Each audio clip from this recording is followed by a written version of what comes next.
ওমানে যাওয়ার খরচ, বেতন এবং ভিসা সংক্রান্ত বিস্তারিত তথ্য নিচে দেওয়া হলো। ১. ওমানে যেতে কত টাকা লাগে? ওমানে যাওয়ার খরচ মূলত আপনার ভিসার ধরন এবং আপনি কোনো এজেন্সির মাধ্যমে যাচ্ছেন তার উপর নির্ভর করে।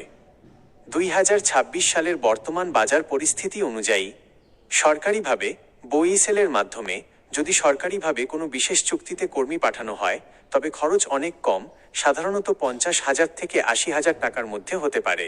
বেসরকারি এজেন্সি বা দালালের মাধ্যমে ফ্রি ভিসা বা সাধারণ শ্রমিক ভিসায় বেসরকারিভাবে যেতে বর্তমানে ৩.৫ লক্ষ থেকে ৫ লাখ টাকা পর্যন্ত খরচ হতে পারে।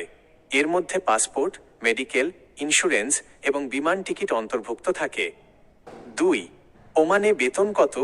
বেতন নির্ভর করে আপনার কাজের দক্ষতা, স্কিল এবং কোম্পানির ওপর।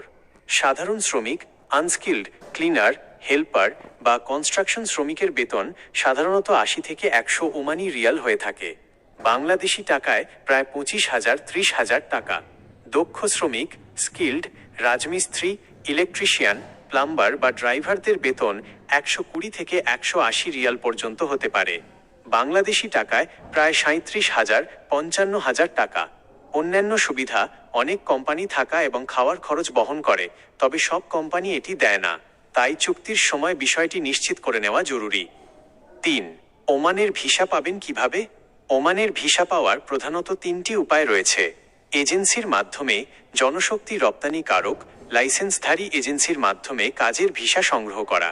ব্যক্তিগত স্পন্সর, ফ্রি ভিসা, ওমানে পরিচিত কেউ থাকলে তারা কোম্পানি বা কফিলের মাধ্যমে ভিসার ব্যবস্থা করতে পারে।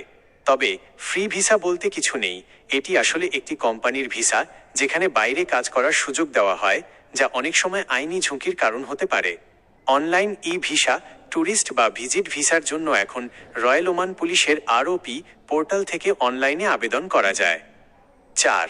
ওমানে যেতে বয়স কত লাগে? ওমানে কাজের ভিসার, ওয়ার্ক ভিসা জন্য নির্দিষ্ট বয়সসীমা রয়েছে। ন্যূনতম বয়স ২১ বছর, সর্বোচ্চ বয়স ৬০ বছর। তবে সাধারণত ১৮ থেকে ৪৫ বছর বয়সী কর্মীদের নিয়োগকর্তারা বেশি প্রাধান্য দিয়ে থাকেন। প্রয়োজনীয় পরামর্শ: ওমানে যাওয়ার আগে অবশ্যই বিএমইটি ক্লিয়ারেন্স এবং জনশক্তি কার্ড করে নেবেন। এছাড়া যে কোম্পানি বা কফিলের অধীনে যাচ্ছেন তাদের সম্পর্কে ভালোভাবে খোঁজ নিন, যাতে সেখানে গিয়ে কাজ বা বেতন নিয়ে কোনো সমস্যায় পড়তে না হয়।